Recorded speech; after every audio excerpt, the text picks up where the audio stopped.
Last night, the big National Gingerbread Competition was held in Asheville, and it brought in competitors from all over the country. Always a big deal. You won't believe some of these incredible creations and how many hours it took to create them. Food Network was in the house to film the whole thing. Jennifer Martin was there to look at the competition. Leatherwood's first grade class from Black Mountain. It's a holiday tradition that began with a small Asheville community and is now a national spectacle. You know, we consider these to be edible masterpieces. These are not just your everyday average gingerbread houses. This year marks the 25th anniversary from the Omni Grove Park Inn's Gingerbread House Competition, where finished masterpieces are carefully brought in and judged by revered pastry chefs and artists. This year, you know, the competitors had to be, more than perfect because there were so many really great ones. Window treatments in there for bakeries and cakes and things.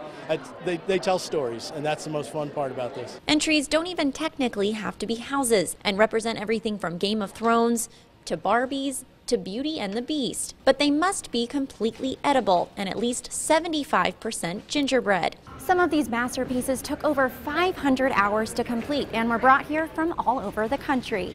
But this year's record was a staggering 900 hours. And that included researching traditions from countries all over the world. The globe is really only held at these 2 points. There's nothing underneath it that's holding it up. Moments leading up to the award ceremony were filled with excitement for competitors who were as young as 5 years old. I am very nervous this year. This was my largest piece that I've ever done, so it's very nerve-wracking. This year's second place winner incorporated dozens of breeds of dogs in her design. There are 55 dogs on it. And if you look, these walls are a little flimsy to hold up that kind of weight. But victory was sweet for the grand prize winner, whose design told the story of Charles Dickens. And I made all of these books actually with titles that were kind of whimsical titles, and then I had them all dedicated to him. So the whole piece is about Scrooge, really. It was a piece where you could look at it from every angle and you would see something completely different. This was her third time winning the grand prize. Every piece I do is just my signature. It's what I do best. I put my whole self into a piece. Now she's passing the torch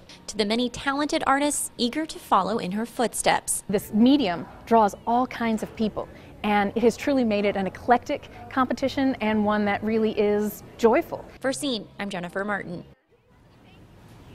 Congratulations to Ann and all the competitors there. Now, I always love going up there every time to see some of the creations. You can do that. You sure can. The entries will be on display at the Omni Grove Park Inn starting this Sunday, November 26th, and will run through January 4th. Now, it is open to the public anytime Monday through Thursday, and then after 3 p.m.